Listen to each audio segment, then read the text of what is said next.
50-60 হাজার টাকার একটা গরু হারিয়ে গেলে যদি অবস্থা হয়, এরকম একটা অবৈধ রাষ্ট্র হারিয়ে গেলে কি অবস্থা হয় আপনি পাচ্ছেন না?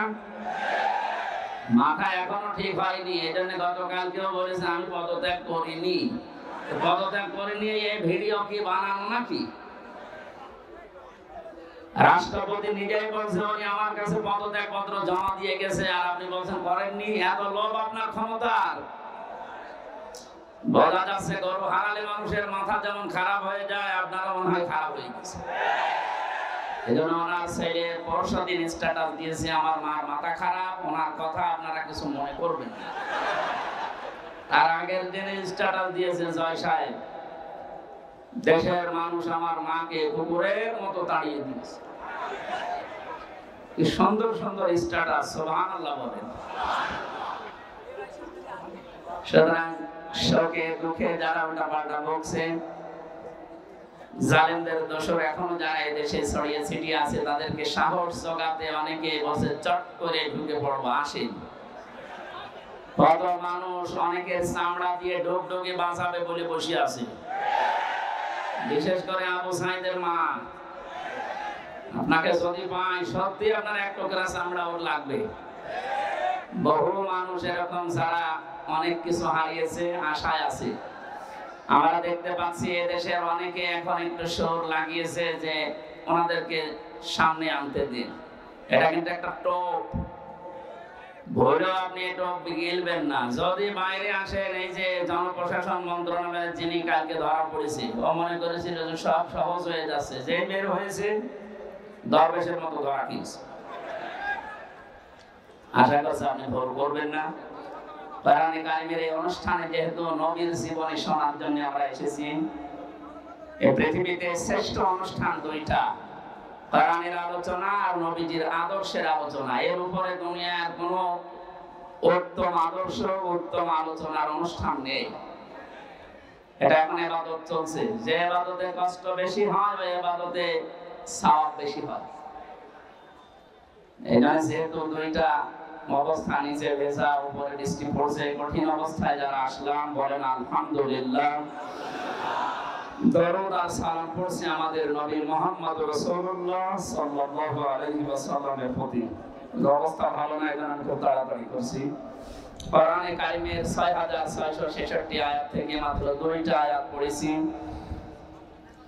সূরা কাসাসের 5 নাম্বার আয়াত, সূরা আহজাবের 21 নাম্বার আয়াত। আমরা দুইটা আয়াত থেকে, বিশেষ করে যেহেতু এটা সিরাতুন নবী সাল্লাল্লাহু আলাইহি ওয়াসাল্লাম মাহফিল, সেই হিসাবে সূরা আহজাবের 21 নাম্বার আয়াতটা বেছে নিচ্ছি। সূরা কাসাসের যে সুসংবাদটা, এটা আপনাদেরকে শোনাতে চাই।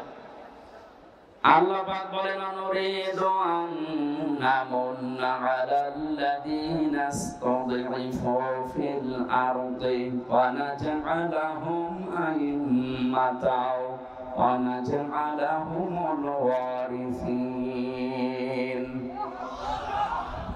এই পৃথিবীর ময়দানে ফেরাউন উঠেছিল, যতগুলো দল আছে কাউকে কিছু বলবো না, শুধুমাত্র মুসা আলাইহিস সালামের যে অনুসারী যে দল, এই দলকে আমি ধ্বংস করে দেব। হাজার হাজার বছর আগে ফেরাউন বুঝতে পেরেছিল এদেশে যেহেতু দল বিদলে বহু মানুষ বিভক্ত হয়ে আছে, কোন দলের দ্বারা তার ক্ষতি হওয়ার সম্ভাবনা নেই।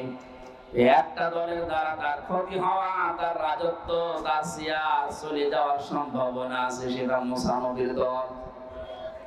এজন্য ওর বড় টার্গেট ছিল এই দলটাকে। হাজার হাজার বছর পর 2009 সাল থেকে 24 সাল পর্যন্ত পৃথিবীতে লেডি ফিরাউন যারা এসেছে, তার ভেতরে অন্যতম আমরা অনেককে পেয়েছি।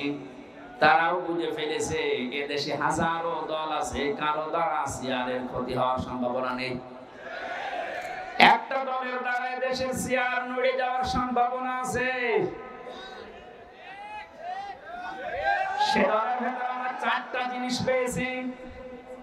কোন দল যদি কেউ গঠন করে, সূরা আলে ইমরানের ভেতরে 4টা বিষয় আল্লাহ জানিয়েছেন। 104 নাম্বার আয়াত।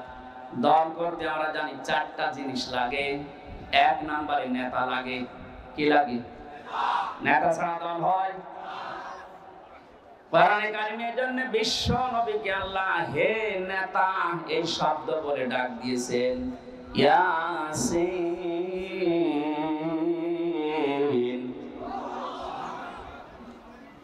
রাসূল মুফাসসিরিন আব্দুল্লাহ ইবনে আব্বাস রাদিয়াল্লাহু তাআলা আনহু তাফসীরে কাবীরের ভেতরে বর্ণনা পেয়েছি আমি, ইয়া মানে হে, সিন মানে সাজ্জেদ। সিন শব্দের তিনি 5টা ব্যাখ্যা দিয়েছেন।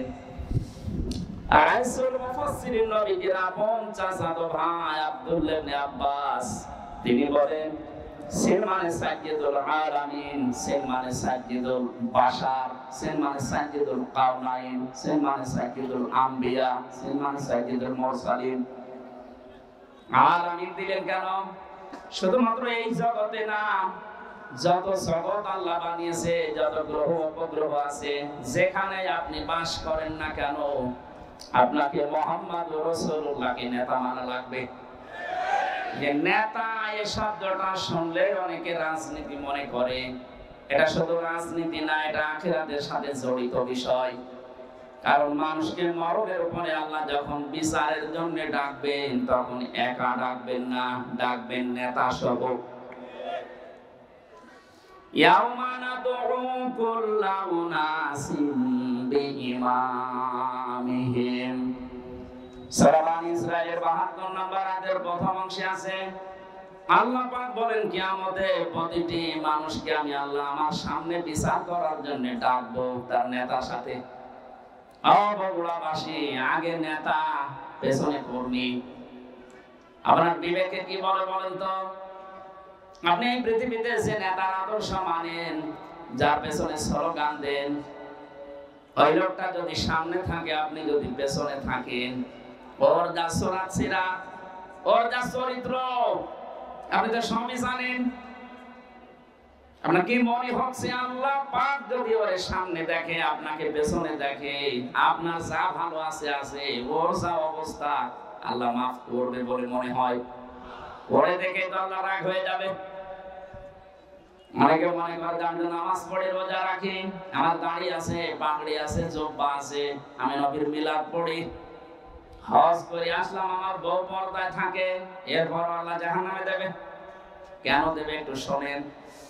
সূরা আরাফ ৮ নম্বর পারার ২০ নম্বর পৃষ্ঠার ৩ নম্বর লাইনের ৮৩ নম্বর আয়াতে আছে, ফাআনজাইনাহু ওয়া আহলাহু ইল্লা মারআতা কানাত মিনাল গাবিরিন। আল্লাহ পাক বলেন, দুইজন ফেরেশতাকে আমি পাঠিয়ে দিলাম হযরত হুদ আলাইহিস সালামের জামানায়, দুইজনকে লূত আলাইহিস সালামের জামানায় আসরের সময় পাঠিয়ে বললাম আপনার উম্মতদেরকে নিয়ে আপনি এখান থেকে চলে যান। মাগরিবের সময় আল্লাহর গজব এখানে নাযিল হবে, সবাইকে নিয়ে যাবেন, কিন্তু ইল্লা মারওয়াতা আপনার স্ত্রীকে নেবেন না। বগুড়াবাসী খুব খেয়াল করে মিলাম। প্রশ্ন আসতে পারে আমাদের যে হুদ লূত নবীর স্ত্রীর চরিত্র খারাপ ছিল? না, পৃথিবীর কোন নবীর স্ত্রীর চরিত্র খারাপ ছিল না। কারণ কোন হারাম রক্তের ভেতরে আল্লাহ নবীদের রক্ত প্রবেশ করার নাই। কারণ প্রতিটি নবী এই পৃথিবীতে নেতা ছিলেন। নেতাদের চরিত্র যদি খারাপ হয়ে যায়, পেছনে যারা আসবে ওদের চরিত্র আরো খারাপ হবে। এখানে কোন নবীর রক্ত আল্লাহ হারাম রক্তের ভেতরে প্রবেশ করার নাই। অথচ পৃথিবীতে আমরা অনেককে দেখি বিশ্ব নেতা বলে দাবি করে, অথচ জন্মে ঠিক নেই। আপনারা আবার এই দেশে মনে করেন না, অনেক দেশে আছে। তাদের জীবনীগুলো পড়লে দেখা যায় বাবা এক ধর্মের, মা এক ধর্মের, তো জন্মে ঠিক থাকে কি করে? নেতা হওয়ার জন্য যে আদর্শগুলো 7টা পেয়েছি আমি আয়াতের তাফসীরে। হযরত লূত নবী আলাইহিস সালামের যত কিছু ছিল সবকে আপনি নিতে পারবেন, কিন্তু স্ত্রীকে নেবেন না, যদিও তার চরিত্র খারাপ ছিল না। লূত নবীর স্ত্রীর চরিত্র ভালো ছিল, সে চরিত্রহীনা ছিল না। কিন্তু যখন আল্লাহ গজব দিলেন, তার স্ত্রীকে আল্লাহ ধ্বংস করে জাহান্নামে দিয়ে দিলেন। আমি একটা দুইটা না, যতগুলো তাফসীর আমার জীবনে দেখেছি, সব মুফাসসিরে আয়াতের ব্যাপারে একমত। আমি এটা প্রথমে বুঝছিলাম না, জেলখানা যাওয়ার পরে আপনাদের এই পাশের বিভাগ রংপুর বিশ্ব ইসলামী আন্দোলন বাংলাদেশ জামাত ইসলামের সহকারী সেক্রেটারি জেনারেল ছিলেন জনাব এটিএম আজহারুল ইসলাম। মাঝে মাঝে আমার কাছে বই পাঠাতেন। প্রোডাক্টিভ মুসলিম বলে একটা বই আছে, আমার কাছে প্রায় ১৭ উপরে বই ছিল, কিন্তু হিন্দু কারারক্ষী এই কারণে ওনার কাছে বই থাকতে দিত। বই যদি কাছে থাকতে না দেয়, বাধ্য হয়ে যারা ইসলাম বসে ইসলাম প্রচার করে এরকম মানুষের কাছে পাঠিয়ে দিত। আমার সাথে যেহেতু পরিচয় ছিল, এই জন্য মাঝে মাঝে কারারক্ষীদেরকে বলতো হামসাকে বইগুলো দিয়ে আসো, যেন শেষ করে, করার পরে যেন বাইরে এগুলো প্রকাশ করে। তার ভেতরে এই তথ্যটা পেয়েছি আমি। লোক নবীর স্ত্রীর চরিত্র ভালো, সে চরিত্র হীনা ছিল না, তারপরও আল্লাহ তাকে ধ্বংস করে দিয়েছেন একটাই মাত্র কারণ। সব মুফাসসিররা জানিয়েছেন সে তলে তলে চরিত্রহীন লোকদেরকে সাপোর্ট করত। বগুড়াবাসী, আপনি এখান থেকে কিছু নেবেন না। আপনার চরিত্র ভালো, আপনি নামাজ পড়েন, রোজা করেন, আপনার বউ পর্দায় থাকে, কিন্তু এমন মানুষকে আপনি সাপোর্ট করেন যার চরিত্র ভালো না। এরকম মানুষ দেশে নেই। লোক নবীর স্ত্রীকে যদি আল্লাহ চরিত্রহীনদের সাপোর্ট করার কারণে জাহান্নামে দেয়, আপনাকে দেবে না মানে? এখানে যার পেছনে থাকবেন খুব খেয়াল করে। এটা দুনিয়ার বিষয় হলে আল্লাহর কসম আমি বলতাম না, এটা সম্পর্ক আখিরাতের সাথে। এই পৃথিবীর ময়দানে যার আদর্শ ঠিক নেই, নেতা ঠিক নেই, এ মারা যাওয়ার পরে কিতাবুল মুফরাদের ভেতরে হাদিস পেয়েছি, আলাদাবুল মুফরাদ, ও মরণের সঙ্গে সঙ্গে বিনা হিসাবে বিনা বিচারে জাহান্নামী। আমি আপনাদেরকে বাঁচাতে এসেছি। এখন যদি আপনি বাঁচতে না চান, যান আপনার বিবেকের উপরে ছেড়ে দিলাম। আমি দেখতে পাচ্ছি কোরআনের চোখ লাগিয়ে যে আপনি জাহান্নামে যাচ্ছেন। আসেন, ফিরে আসেন। এখনো পশ্চিম দিকে সূর্য ওঠে নাই, এখনো পর্যন্ত তওবার দরজা বন্ধ হয়ে যায়নি। ফিরে আসেন, এটা দুনিয়ার বিষয় না। বগুড়াবাসী, বহু ভালোবাসি আপনাদের। এটা দুনিয়ার বিষয় না, এটা আখিরাতের সাথে সম্পৃক্ত। আপনি ধরা খাচ্ছেন। সাইয়্যিদুল বাশার আল্লাহ দিয়েছেন, সাইয়্যিদুল আলামিন দিয়েছেন। যদি বলেন আমি বগুড়ায় না, আমি কুষ্টিয়ায় বাস করি, কুষ্টিয়া কি পৃথিবীর ভেতরে না? শুধুমাত্র 228টা রাষ্ট্র নিয়ে পৃথিবী গঠিত।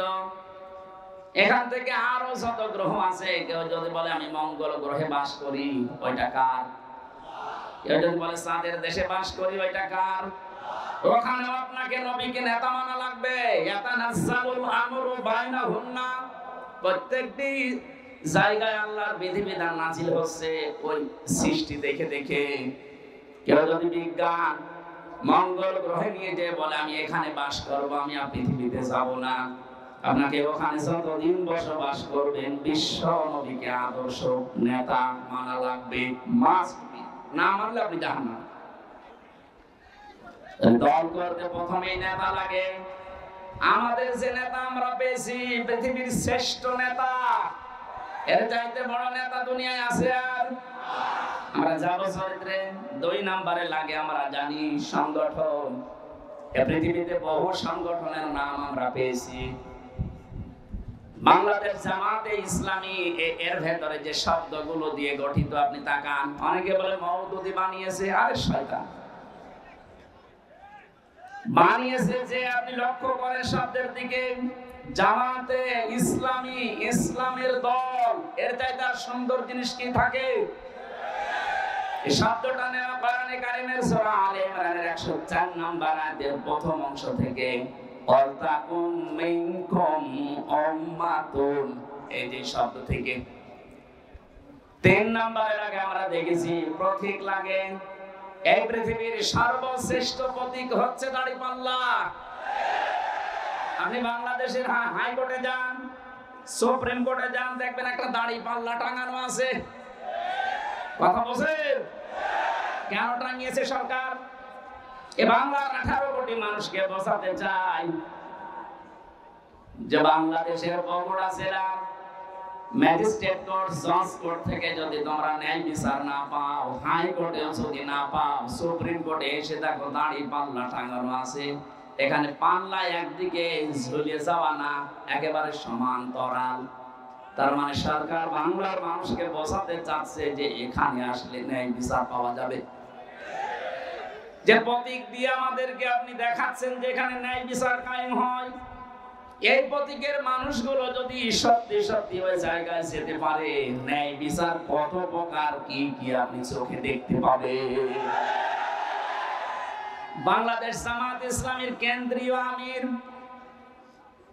আমার তো মনে হয় আমার চোখে দেখা, আমি জেলখানায় ওনার সাথে যতদিন ছিলাম আমি দেখেছি তার ঈমান, তার আমল, তার আখলাক, এমনকি তার যে তাওয়াক্কুল আল্লাহর উপরে, যে ইখলাস নিয়ে তিনি কাজ করেন, এটা জীবিত ওলি একজন। এই মানুষটা ঘোষণা দিয়েছে বাংলাদেশে অনেকেই মেয়েদেরকে বোঝাচ্ছে, জুজুর ভয় দেখায় যে ইসলাম যদি ক্ষমতায় যায় তোমাদেরকে ঘরবন্দি করে ফেলবে। মানে ঘোষণা দিয়েছে ইসলাম যদি সত্যিই বাংলার ক্ষমতায় যায়, মেয়েরা এমন কথা বলতে বাধ্য হবে যে কিয়ামত পর্যন্ত ইসলাম বাংলাদেশে থাক।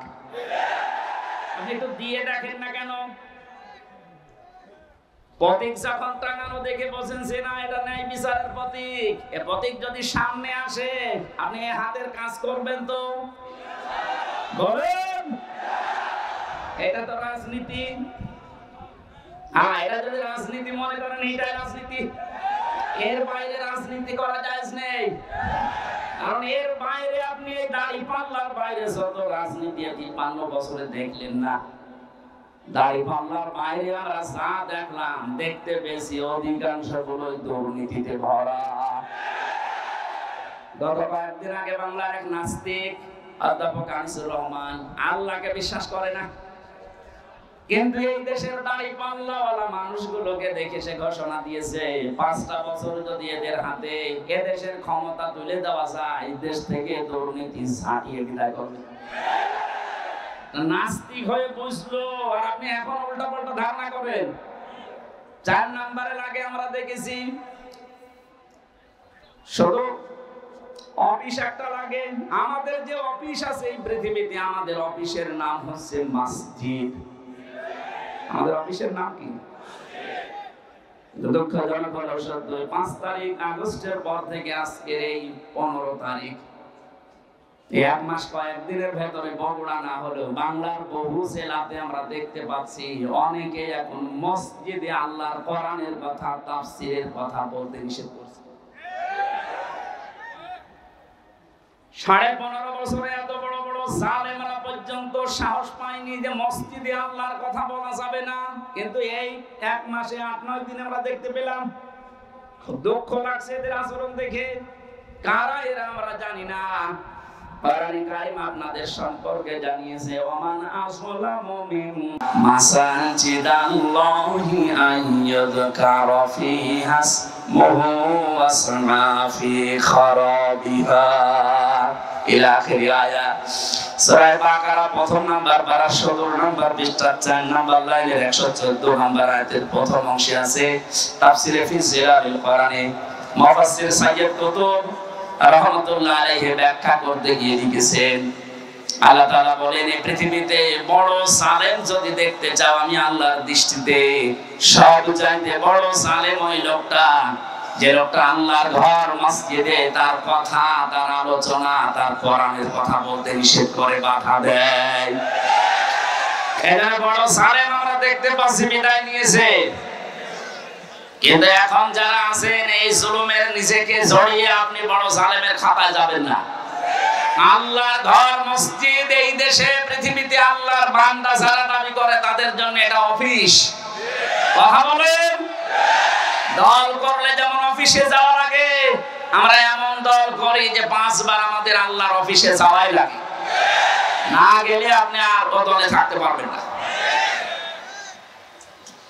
সুতরাং আমরা যেটা বোঝাতে চাচ্ছি, নেতা এই শব্দটা শুধু দুনিয়ার সাথে যদি আপনি মনে করেন যে দুনিয়ার বিষয় নেতৃত্ব না, এটা আখিরাতের সাথে সম্পৃক্ত। আল্লাহ নিজে ডাক দিয়েছেন নবীকে, হে নেতা। এই শব্দ দুনিয়ার কাউকে আল্লাহ দেননি। সুতরাং আল্লাহর ঘোষণা দেওয়া নেতা দুনিয়ায় কয়জন বলেন? তাকে বাদ দিয়ে যদি অন্য কাউকে আপনি নেতা মানেন, আপনি লিখে নিতে পারেন আপনি জাহান্নামী। সেই মহান নেতার আদর্শ শোনার জন্য সিরাতুন নবী দিয়েছেন। এই কিছুক্ষণ আগে দেখলাম মিলাদুন নবী পালন করার জন্য অনেকে মিছিল নিয়ে যাচ্ছে। আমি মিলাদুন নবীর বিরুদ্ধে না, কিন্তু শুধু মিলাদ নিয়ে কেউ যদি আনন্দে থাকেন, নবীর সিরাত আর আদর্শ আপনার কাছে যদি মুখ্য না হয়, আপনিও নবীর চাচা আবু তালেব আর আবু লাহাবের মতো জাহান্নামে যাবেন।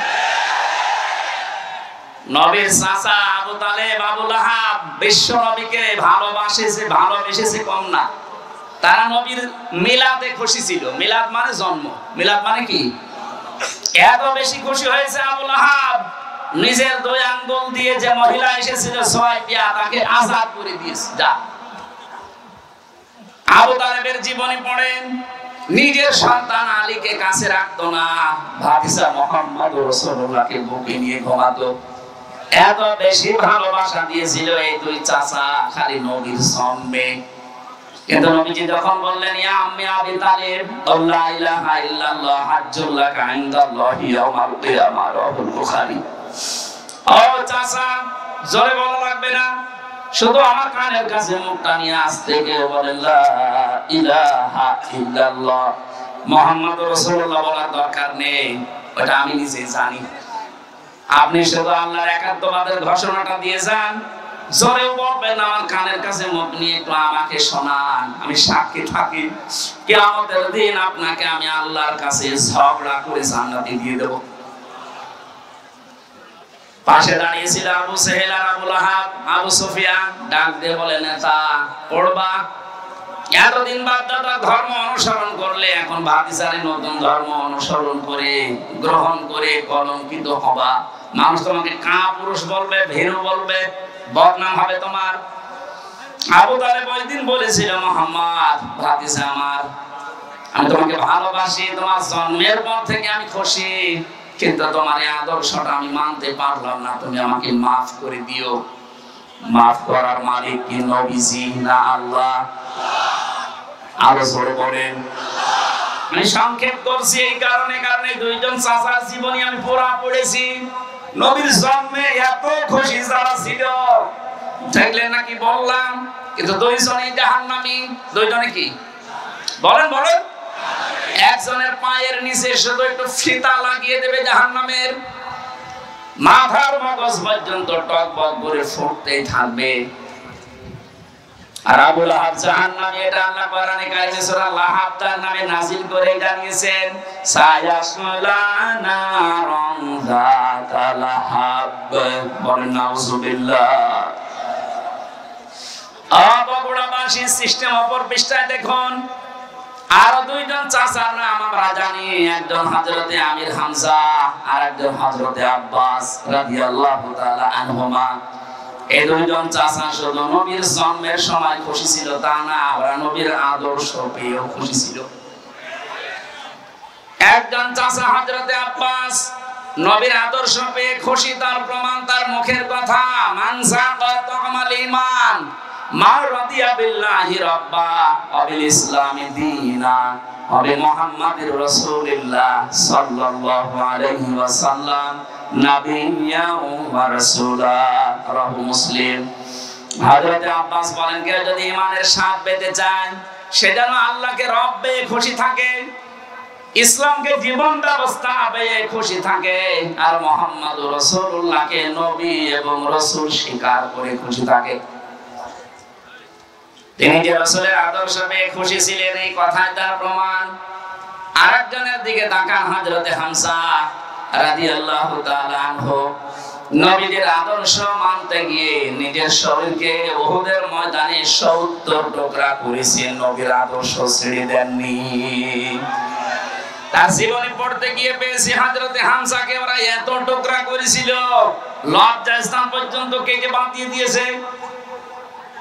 শেষ পর্যন্ত বিভিন্ন জায়গায় পাহাড়ে লতা পাতা দিয়ে নবীজি তার লাশটা যখন ঢাকলেন, মাথা থেকে পা পর্যন্ত তার নিজের পাগড়ি দিয়ে ঢেকে দিলেন, পাহাড়ের লতা পাতা দিয়ে পায়ের শেষ অংশে ঢেকে দিলেন, ডাক দিয়ে বললেন, রব্বুল আলামিন, আমার এই চাচা হামজার উপরে আমি এ পর্যন্ত খুশি আছি, হে আমার মালিক, তোমাকে বলছি তুমি আমার চাচা হামজার উপরে খুশি হয়ে যাও।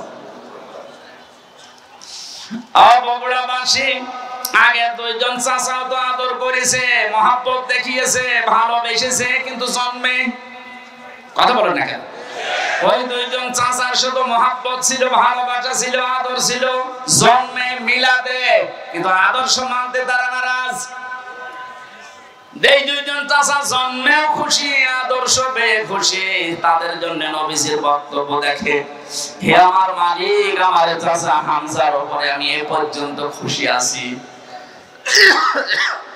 তোমাকে বলছি তুমি আমার মালিক হিসাবে আমার চাচার উপরে খুশি হয়ে যাও। নবীজি যদি কথা বলে কারো পক্ষে আল্লাহ খুশি না হয়ে পারবে? বুঝতে পারলাম চারজনের জীবনী পড়ে দুইজনে শুধু মিলাদ নিয়ে খুশি, জাহান্নামী দুইজনে মিলাদেও খুশি, সিরাতেও খুশি, এজন্য দুইজনে জান্নাতি। আশা করছি আমার কথা অর্থ বুঝেছেন। এবার আসেন কেন বিশ্ব নবী মুহাম্মদ রাসূলুল্লাহকে এই পৃথিবীর ময়দানে আদর্শ হিসাবে মেনে নেওয়া লাগবে। আমি 27টা কারণ পেয়েছি কোরআন আর সিরাতের কিতাবে, একটা একটা করে যে কয়টা বলা যায় দেখে।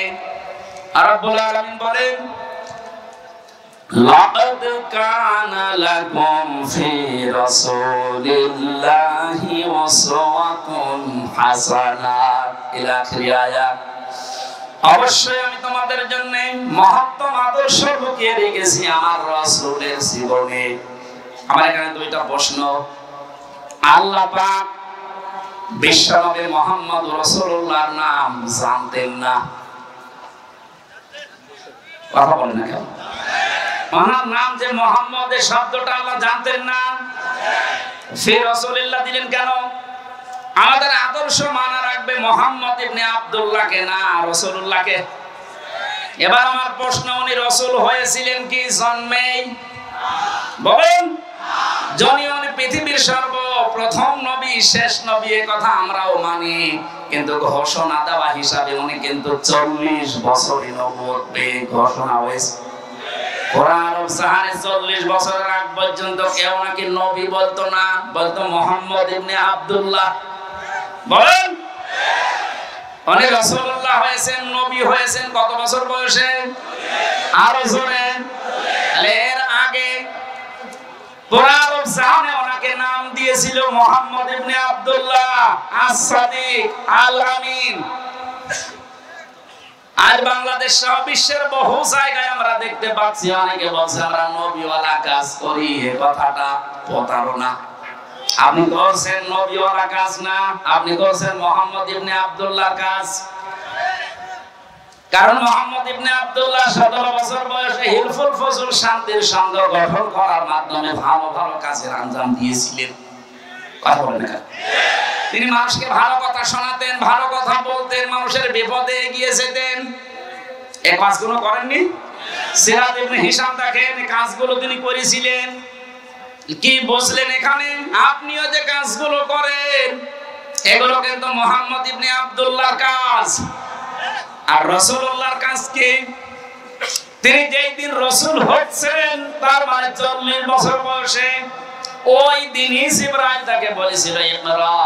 তিনি বলেছিলেন মা নাবি কারি, আমি পড়তে পারি না। 3 বার বলার পরও যখন বললেন আমি পড়বো না, পড়তে পারি না, এত জোরে চাপ দিয়েছিলেন, 4th বার তিনি বললেন ইকরা বিসমি রাব্বিকাল্লাযী খালাক।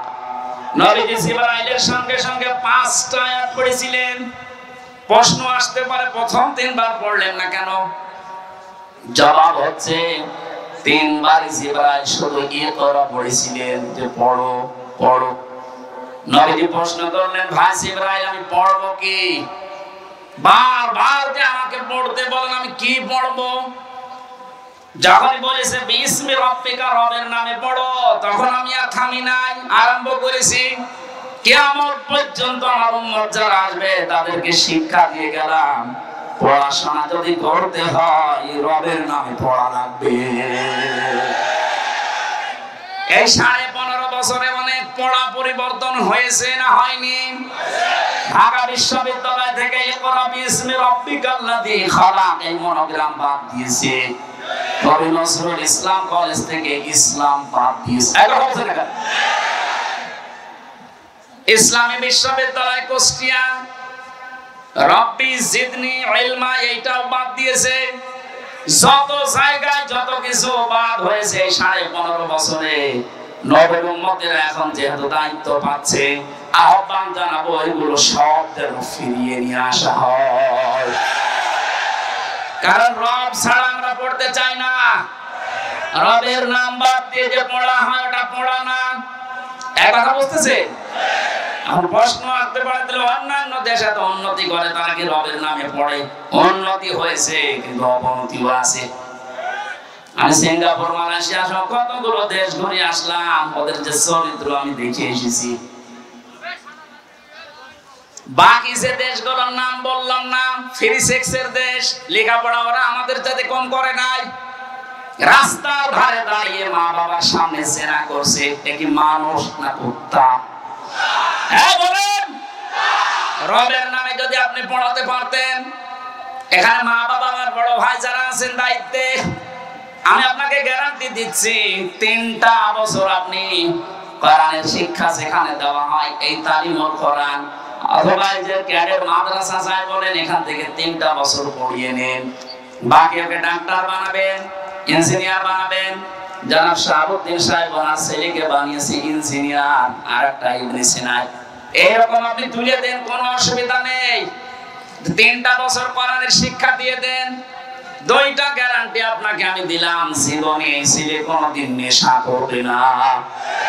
যদি শয়তানের ধাক্কায় পড়ে কোনোদিন করেও, ফিরে আসবে, কারণ ওই নূর আছে ভেতরে। 2 নম্বরে জীবনেও কোনোদিন আপনাকে বৃদ্ধাশ্রমে দেবে না। আশা করছি আপনি কাজে লাগাবেন।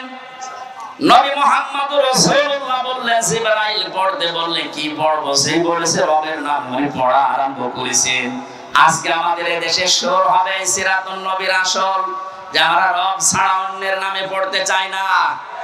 অনেকে বাবার নামে পড়া আরম্ভ করেছিল। কিসের বাবা? আমরা পড়তে চাই কার নামে?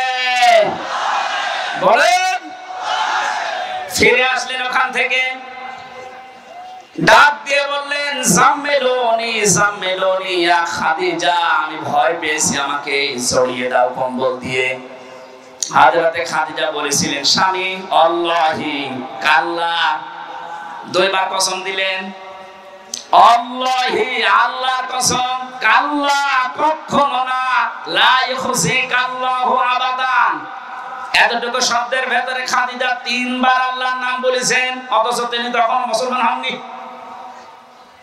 একটা মুসলিম কসম দেওয়ার সময় একটা বাক্যে 3 বার আল্লাহর নামের ঘোষণা দেয়। আর দেশে হাজারো মুসলমান আমরা দেখি কসম দেওয়ার সময় কসম দিয়েছে বাবার নামে। তাও জীবিত বাবা হলে হয়, কবে মরে গেছে সে বাবার নামে। এখান থেকে একটা মাসলা বের হয়, কসম দেওয়ার জন্য আল্লাহ বাদে কারো নামে কসম দেওয়া জায়েজ নেই, হারাম। সুতরাং আল্লাহ বাদে কারো নামে আর কসম দেবেন বলেন। বিশ্বনবী এসে 5টা কথা শুনলেন খাদিজার কাছে। প্রথম নাম্বারে বলেছিলেন, স্বামী আমার ভয় পাবেন না, আল্লাহ কখনো আপনাকে অপমান অপদস্থ ভয় দেখাতে পারে না, কারণ আপনি আত্মীয়তার সম্পর্ক ঠিক রাখেন। ও বাংলার মুসলমানেরা, যারা রক্তের সম্পর্কগুলো ঠিক রাখে, আত্মীয়তার সম্পর্কগুলো জুড়ে রাখে, তাদেরকে আল্লাহ পাক নির্ভয় করে দেয়। পৃথিবীর কেউ তাদেরকে ভয় দেখাতে পারে না। আর আমরা দেখি এগুলো যারা ঠিক রাখে না, তাদের মনের ভেতরে হাজারো অজানা ভয়। জেলে যাওয়ার আগে একবার মাহফিল থেকে আসার সময় এক পুলিশ গাড়ি থামিয়ে আমার বছর হুজুর বুকে ফু দিয়ে দেন। কেন? দায়িত্ব পালন করতে গিয়ে দেখি হঠাৎ তাল গাছের ভেতরে কি যেন নড়ে উঠলো। আমি ভয় পেয়েছি। তুই তো ভয় পাবি, কারণ মানুষকে ঠেকায় আর মানুষের অধিকার নষ্ট করে, হক নষ্ট করে, উল্টা পাল্টা টাকা কামাই করে। যারা মানুষের অধিকার নষ্ট করে না, হক নষ্ট করে না, রক্তের সম্পর্ক ঠিক রাখে, তাদের ভেতর থেকে আল্লাহ ওয়াসানা ভয়গুলো দূর করে দেয়। মেয়েরা যারা এসেছে, সম্মানিত মা বোনেরা, হাদিস বলছে, কোন মেয়ের যদি চায় যে আমার স্বামী বেশি দিন বেশি থাক, আমার স্বামীর হায়াত বেড়ে যাক, তার সম্পদ বেড়ে যাক, তার সম্মান বেড়ে যাক, সে যেন স্বামীকে বারবার তাকিদ দেয়, স্বামী তুমি যা করো করো, কিন্তু সম্পর্কগুলো ঠিক রাখো। তোমার মায়ের সাথে, বাবার সাথে, বোনের সাথে, ভাইয়ের সাথে, ফুফুর সাথে, চাচার সাথে আমারগুলো যদি নাও করো, অন্তত এইগুলোর সম্পর্ক ঠিক রাখো। কিন্তু 100টার 98টা পরিবারে আজ বাংলাদেশে বউর কারণে আমরা এই রক্তের সম্পর্কগুলো ঠিক রাখতে পারি না। কারা কারা পারছেন না হাত তোলেন তো। একজন আমার মনে হয় এই ওয়াজ করা ঠিক হইবে না। ঠিক আছে, বাকিগুলো আমরা তো অন্তত ভালো আছি, আমাদের পরিবারে সমস্যা নেই আলহামদুলিল্লাহ। বগুড়ার মা বোনেরা আমাদেরকে ধন্যবাদ। এই একটা লোক একটু সমস্যা আছে, ওরে বের করে দিন। না, আমি শুধু হাসির জন্য বলি নাই, আমি কিন্তু বাস্তব বলছি। হাজারো পরিবারে আজ স্ত্রীর কারণে নিজের মা বাবার সাথে আমরা সম্পর্ক নষ্ট করে ফেলি। আমার বোনের সাথে সম্পর্ক আমার রক্তে, কিসের বলেন? এখন যে জল্লাদ আছে কেন্দ্রীয় কারাগারে, এর নাম আছে ইলিয়াস। এই লোকটা ফাঁসি হয়েছে বউ মারার কারণে, বউ হত্যা করেছে, এই কারণে ফাঁসি, এখনো যাবজ্জীবনে আছে। এখন 22 বছর জেল খাটা লাগবে, এখন ফাঁসি দেয় মানুষকে। ও একদিন এসে বলছিল, হামজা ভাই আমার জীবনের এই কাহিনী। 17 বছর ছিল সৌদি আরবে, বিয়ে করার পর 35 না 36 বছর বয়সে বিয়ে করেছে। কয়েক বছর যেতেই বর সাথে আর মার সাথে কোনো মিল নেই। আমি আমার বোনকে কিছু দিলেই বউ মন খারাপ করে, মাকে কিছু দিলেই মন খারাপ করে। শেষ পর্যন্ত কি করবো, আমি একটু সতর্ক করার জন্য একটা থাপ্পড় দিয়েছিলাম, এক থাপ্পড়েও 57 বছর। এখন আমার এই যে জেল, 22টা বছর জেলে থাকা লাগবে। 30 বছর জেল হয়েছিল, আমি কাজকর্ম করি, এই কারণে আমার 22 বছর।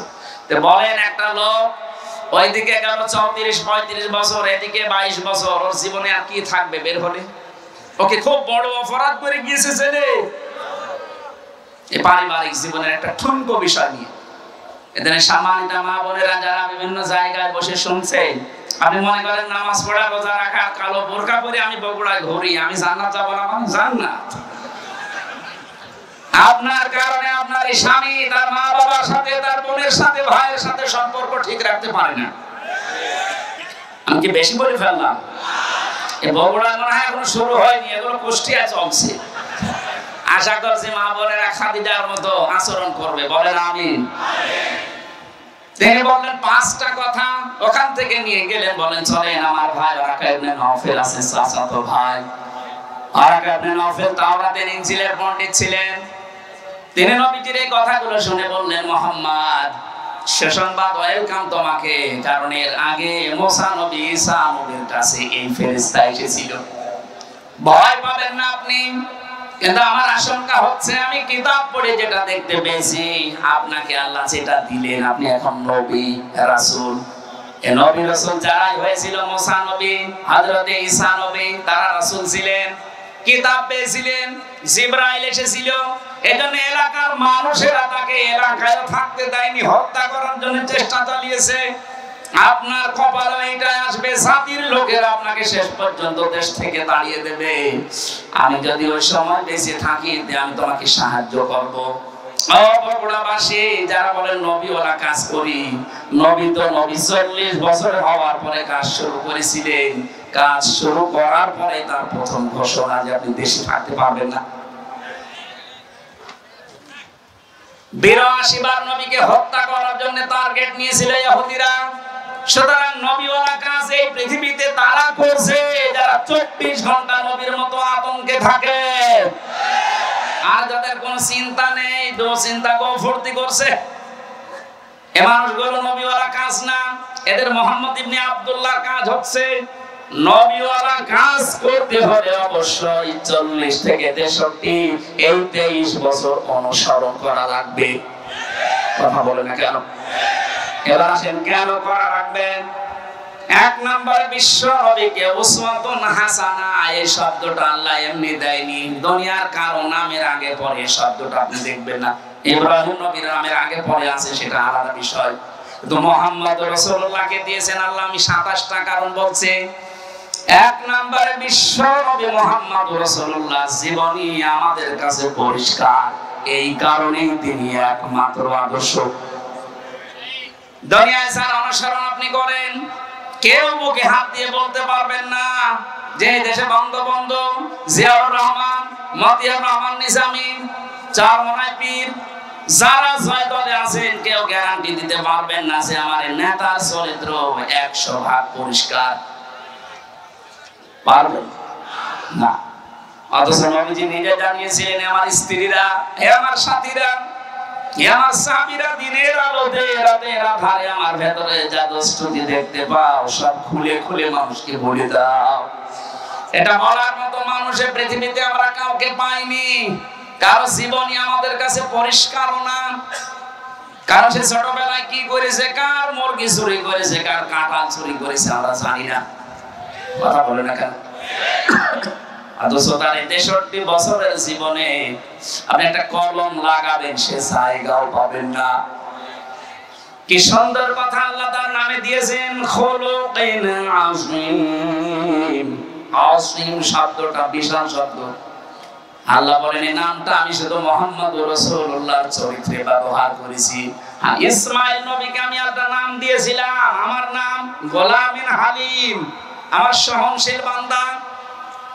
ইসহাক নবীকে আমি একটা নাম দিয়েছিলাম গোলামিন আলিম, আমার জ্ঞানী বান্দা। মুহাম্মদুর রাসূলুল্লাহকে যে নাম দিয়েছি, এটা খুলুকিন আযীম, আমার মহান চরিত্রের বান্দা। কিয়ামত পর্যন্ত মানুষ কোন কিনারা পাবে না এর আদর্শ অনুসরণ করে। জোরে বলেন আল্লাহু আকবার। আমি যে কথাটা এ পর্যন্ত নিয়ে আসতে চাই, দুনিয়ায় কারো জীবনী আমাদের কাছে যেহেতু পরিষ্কার না, পরিচ্ছন্ন না, এজন্য একমাত্র আদর্শ আমরা কাউকে মানি না। আমরা মানি মাত্র মুহাম্মদুর রাসূলুল্লাহ সাল্লাল্লাহু আলাইহি ওয়াসাল্লামকে। দ্বিতীয় নম্বরে আমি পেয়েছি বিশ্ব আমাদের একমাত্র আদর্শ হওয়ার কারণে পৃথিবীর যত সম্পদ আল্লাহ দিয়েছেন, তিনি ছিলেন শ্রেষ্ঠ সম্পদ। কি ছিলেন? সূরা ইউনূসের 58 নম্বর আয়াতে আল্লাহ তাআলা ঘোষণা দিয়েছেন, এই পৃথিবীতে যত নিয়ামত আমি তোমাদের জন্য দিয়েছি, সর্বোত্তম সর্বশ্রেষ্ঠ সম্পদের নাম হচ্ছে মুহাম্মদুর রাসূলুল্লাহ। ফাবিযালিকা ফালিয়াফরাহু হুয়া খায়রুম মিম্মা ইয়াজমাউন।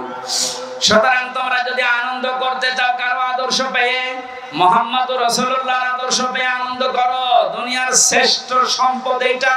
জোরে বলুন আল্লাহু আকবার। 3 নম্বরে বেশি তিনি গোটা পৃথিবীর জন্য ছিলেন রহমত। যেখানে গিয়েছেন সেই জায়গা রহমতে ভরে গেছে।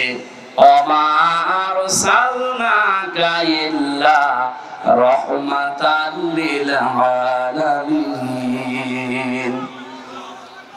আর রাহিবুল মাকতুবের ভেতরে আয়াতের ব্যাখ্যা পড়তে গিয়ে আমি পেয়েছি, খাদিজাতুল কুবরা হযরতে হালিমাতুস সাদিয়া বলেন, আমি যেখান থেকে কোলে নিয়েছি ওই জায়গা থেকে 6টা বছর আমি তাকে লালন পালন করেছি, কোনদিন অভাব কারে বলে আমি চোখে দেখি নাই। ধরে বলেন সুবহানাল্লাহ।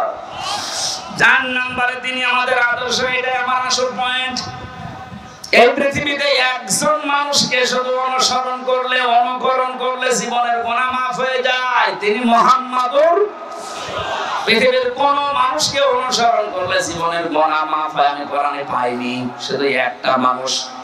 قل إن كنتم تحبون الله فاتبعوني يحببكم الله ويغفر لكم ذنوبكم والله غفور رحيم।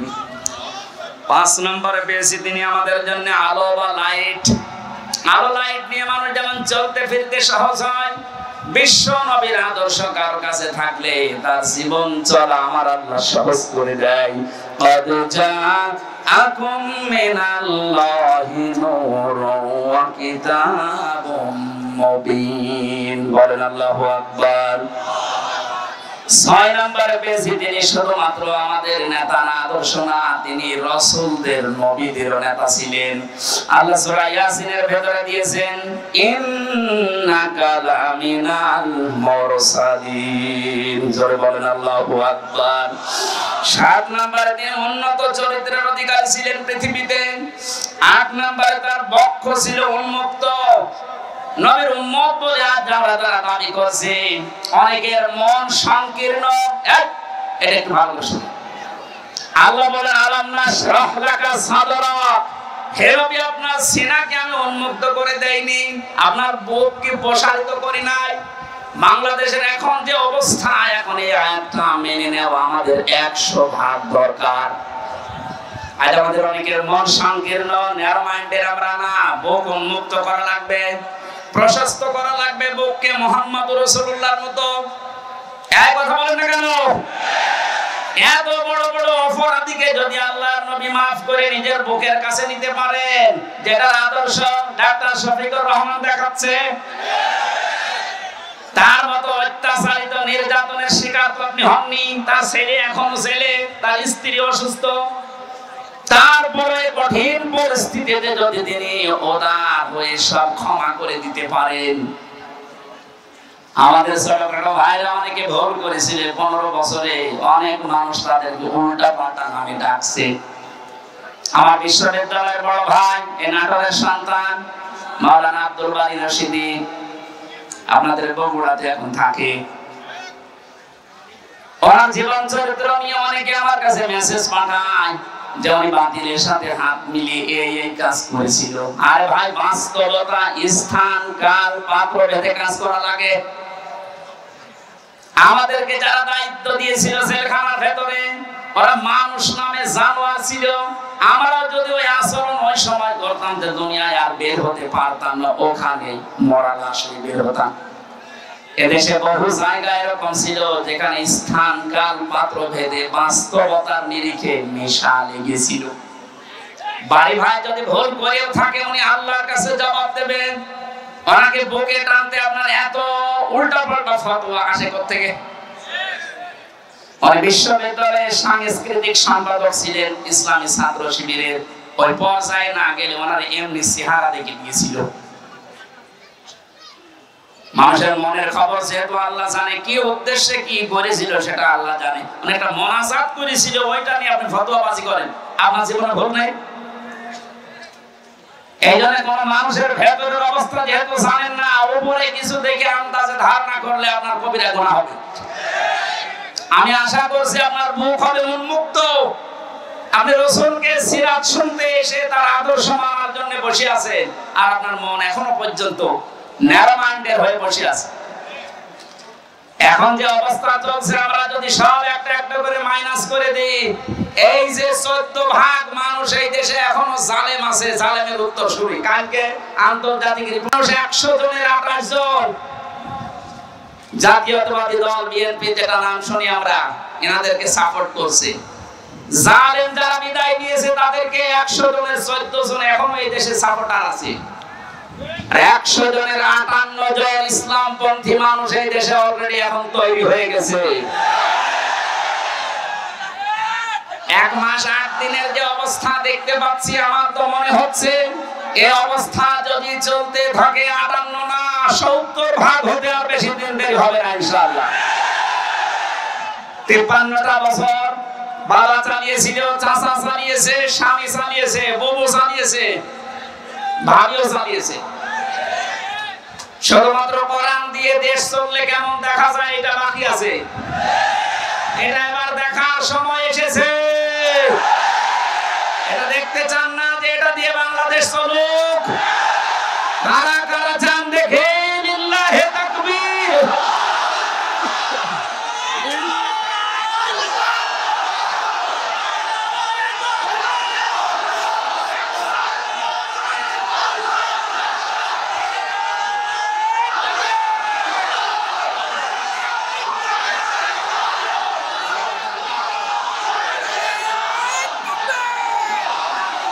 সম্মানিত ভাইরা, আমি যতগুলো নোট করেছিলাম, এত কয়েক ঘন্টা লাগার কথা, 27টা কেবল চলছে 7টা।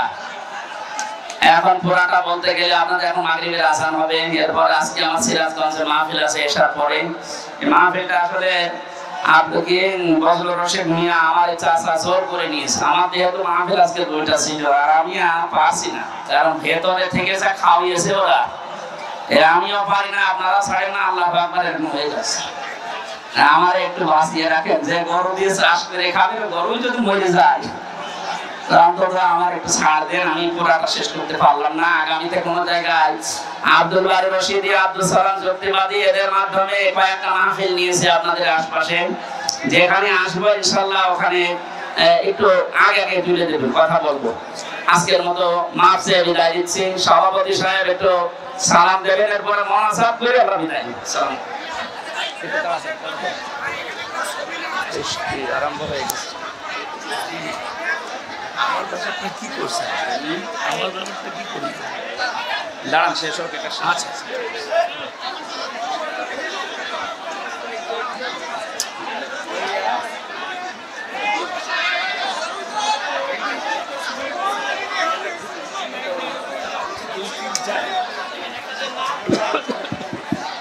একটু তাড়াতাড়ি তাড়াতাড়ি।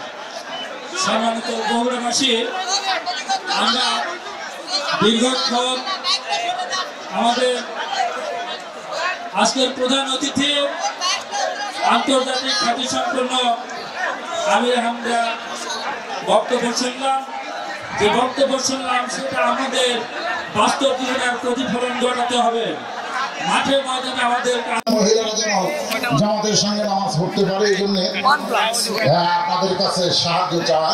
ব্যাগ যাচ্ছে আপনারা দিয়ে দেন, সবাই পকেটে হাত দেন। যিনি যা পারবেন, যিনি যা পারবেন আল্লাহর হস্তে দান করবে। যিনি যা মহিলা ব্যান্ডেরও ব্যাগ দেওয়া আছে। আমার মায়েরা আল্লাহর হস্তে, মায়েরা চিন্তা করতেছে হুজুর তো আমাদের কোনো ওয়াজ করলো না।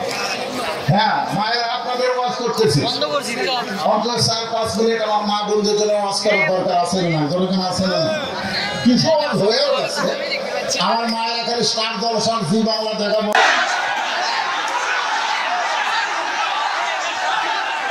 সম্মানিত আমরা একটু আপনারা যারা এখানে আছেন, একটু আপনারা যারা এখানে আছেন আপনাদেরকে 2 মিনিট সময় দিলাম ক্যামেরা ঠিক করার জন্য। 2 মিনিট ওনারা ক্যামেরা ঠিক করবে, ক্যামেরা দেখা যাক আর না দেখা আর উঠবেন না। 2 মিনিট সময়, আপনারা একটু বসেন। এই 2 মিনিটে ক্যামেরা ঠিক করে দেবেন, এই ক্যামেরার জন্য আর উঠবেন না কেউ।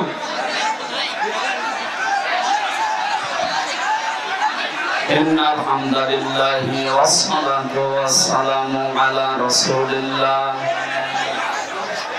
أما بعد فأعوذ بالله من الشيطان الرجيم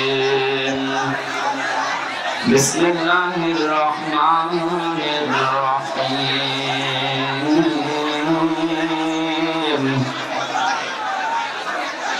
ونريد أن نمن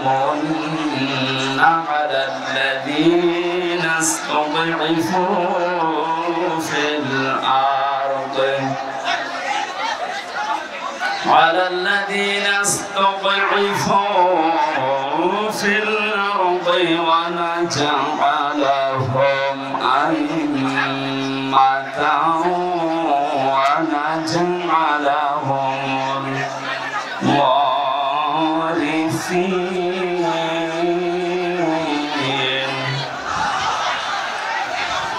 صدقت يا ربنا وقال تعالى في شان حبيبي لقد كان لكم في رسول الله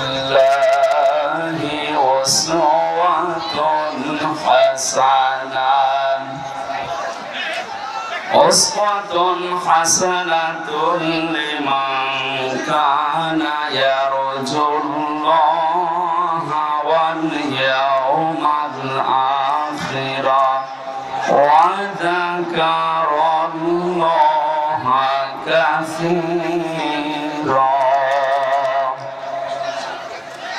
সাদাকতা ইয়া রাব্বানা। عن أبي هريرة رضي الله تعالى عنه قال قال النبي صلى الله عليه وسلم من تمسك بسنتي عند فساد أمتي فله أجر 100 شهيد. رواه ابن ماجه. اللهم صل على محمد وآله وصحبه وبارك وسلم. الحمد لله.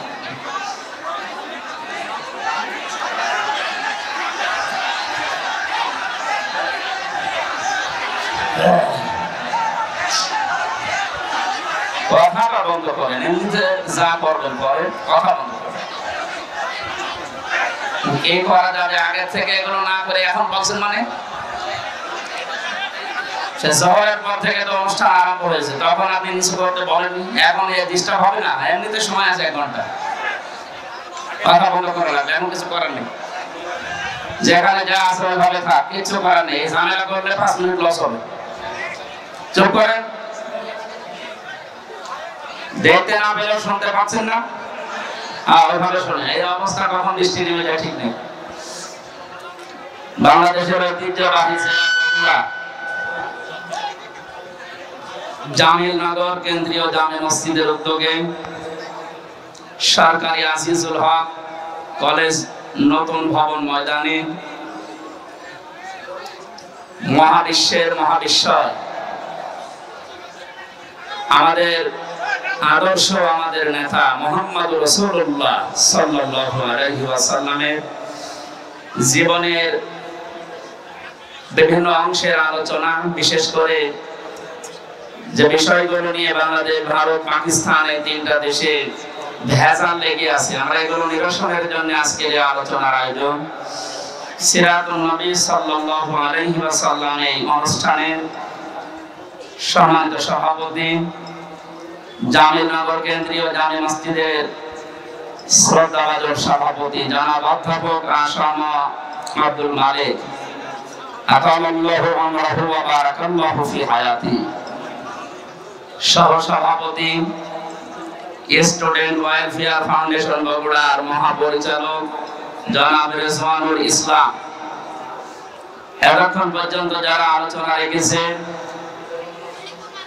বিশ্বনন্দিত মুফাসসির কোরআন, ইসলামিক চিন্তাবিদ, বগুড়া জেলার কৃতি সন্তান আলহাজ মাওলানা মুফতি বজলুর রশিদ মিয়া দামাত বারকাতুহুল আলিয়া। এখানে উপস্থিত আছেন জনাব শফিউল আলম শাফি, জনাব অধ্যক্ষ মোহাম্মদ এরশাদুল বারী এরশাদ সাহেব, মঞ্চে বসা অত্র এলাকার সর্বজন শ্রদ্ধাভাজন ব্যক্তিবর্গ। আমি অনেকের নাম জানি না, একবার দোয়া করছি ওয়ারফানা আলাকা যিকরাক, বলেন আমিন।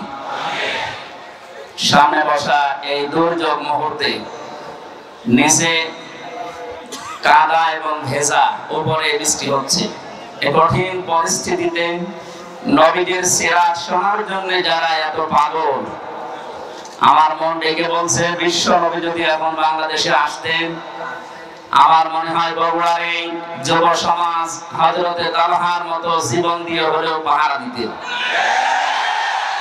এই দৃশ্যটা আমরা যেন আরশ থেকে দেখে এই জেলার মানুষদেরকে বিশ্ব নবীর আশিক হিসাবে কবুল করে।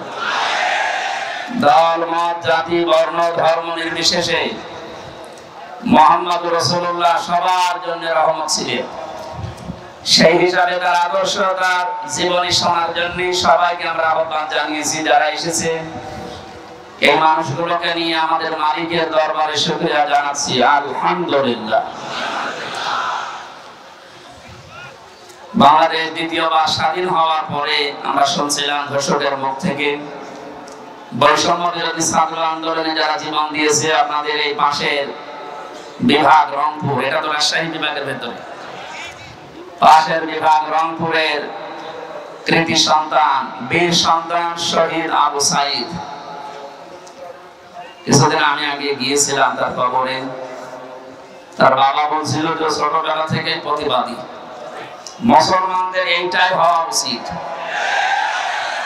আমরা তো বিড়ালের জাতি না, আমরা সিংহের জাতি, আমরা প্রতিবাদী। প্রতিবাদ বন্ধ হয়ে গিয়েছিল, এই জন্য 15 বছরে জালেমরা যা ইচ্ছা তাই করেছে। প্রতিবাদ আমাদের অব্যাহত থাকবে। শহীদ আবু সাঈদ মীর মুগ্ধর মতো কেউ যেন আর কিয়ামতের আগে বাংলার চেয়ারে কোন জালেম বসতে না পারে ইনশাআল্লাহ। এত আরামের জিনিস ছেড়ে দেওয়ার পরে অনেকের মাথা খারাপ হয়ে গেছে, আমরা দেখতে পাচ্ছি। এক লোক ঊর্ধ্বশ্বাসে দৌড়াচ্ছিল, ছেলের সাথে দেখা রাস্তায় ডাক দিয়ে বলছে, আব্বা তুমি কোথায় যাও? বলে, ওরে ভাই চুপ কর। ভাই মানে বাড়ি দিয়ে যে বলছে, আম্মা আমি আর দুনিয়ায় বাঁচবো না। কেন? আব্বা আমাকে রাস্তায় মানুষের সামনে ভাই বলে ডাক দিয়েছে। মহিলা বলছে, কি এত বড় ক্ষমতা তোর বাবার? ও বাড়িতে আসো। বাড়িতে আসার পরে জিজ্ঞাসা করছে, ওগো তুমি নাকি রাস্তায় লোকের সামনে ছেলেকে ভাই বলে ফেলেছো? বলছে, ওরে মা, গরু হারালে এরকম হয়।